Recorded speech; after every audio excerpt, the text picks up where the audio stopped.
aparo ni mano nyalo konyowa. To sirikal mamalo un kod gi chenro machalo nade be gitiyo kodwa yo makare nikech iwacho wach mar dams kata yawo ichaki wacho mar wach dikes mabe pod dwaro tiye kodgi be giwinjore kodwa yo makare ma un gi kamoro achiel un gi para achiel kudwa tiyo koso nitiere ywaruok moro matin koni koni.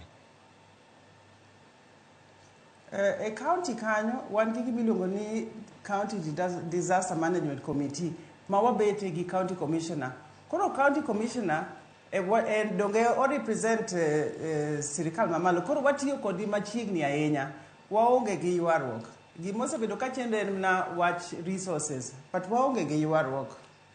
To desilting to setimo marom nade nikech yawo gi ntiere mo igero to ntiere mabe iyaro. Usetimo marom nade mondo mi okony oula mantiere seche mowueni. Kuonde machando wadekgi miriu gi tende kibuon makelo pi ma unene TV no.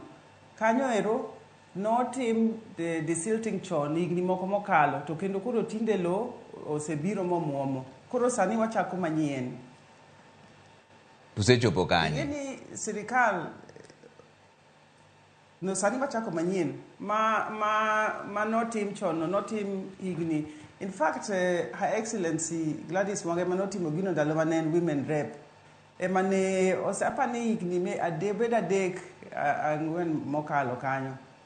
Koro sani wachako manyien. To ugeno tieko karang'o? Nikech kuonde go lo osepong'o. Ugeno tieko chenro no karang'o? Wageno chako kata juma manyien kata juma ariyo mabiro to en gima bokawo kata dwe. To pesa mitime godo bende nitiere nikech counties osebedo ka ywak ni samoro pesa ma malo pod ok giyudo. No county onge gi pesa no. Sirikal mamalo ne osebiro nyocha ne waromo gi jo sirikal mamalo ne gibiro Homa Bay. Wan gi geno ni gino en gima dhi mbele. Okay. Ka wadhi ka watieko waziri. Wasewuoye mang'eny ma waseloso plande. Okay.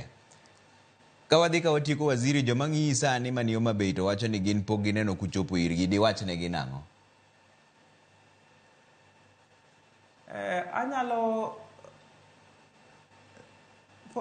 kuonde ma nitie shida te wasechope.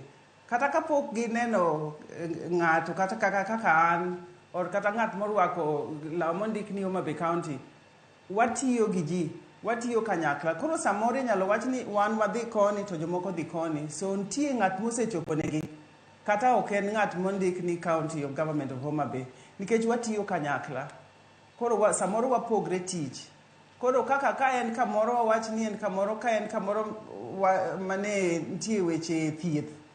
To ng'ama nyalo kuongo chopo kanyo en dubed ja MSF. To ka en kamoro mandaro kethre, county nyalo kuongo chopo kanyo. Kata ka stima ema ochendo kanyo to ja power mabe watiyogo disaster management committee ni nyalo chopo. Koro nitie kaka wapogre tich. Nikech kaka county donge wan gi resources wan gi ma limited.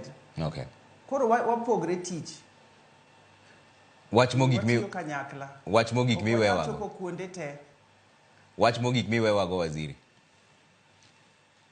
Wach mogik maweyugo ni ji mondo bed kotang', wabed chonjo. Maka kineno pi kabiro to iwuog mondo udhi uidh malo, udhi evacuation center kata udhi e got. Kata ka in gi wat ni moro mantie kama onge pi, tidhi limgi. Ti lady ubed kuwinjo nikech samoro nitie kaka flash flood manyalo biro mabwogo ji. Koro gima nyalo wacho ni wabed chonjo. Mar ariyo, ka nitie joma ni oko kanyo manyalo konyowa. Kata jo partners, joma nigi yore ma ginyalo miyogo ji, kata obed chiemo, obed yath, obed kata gir ot.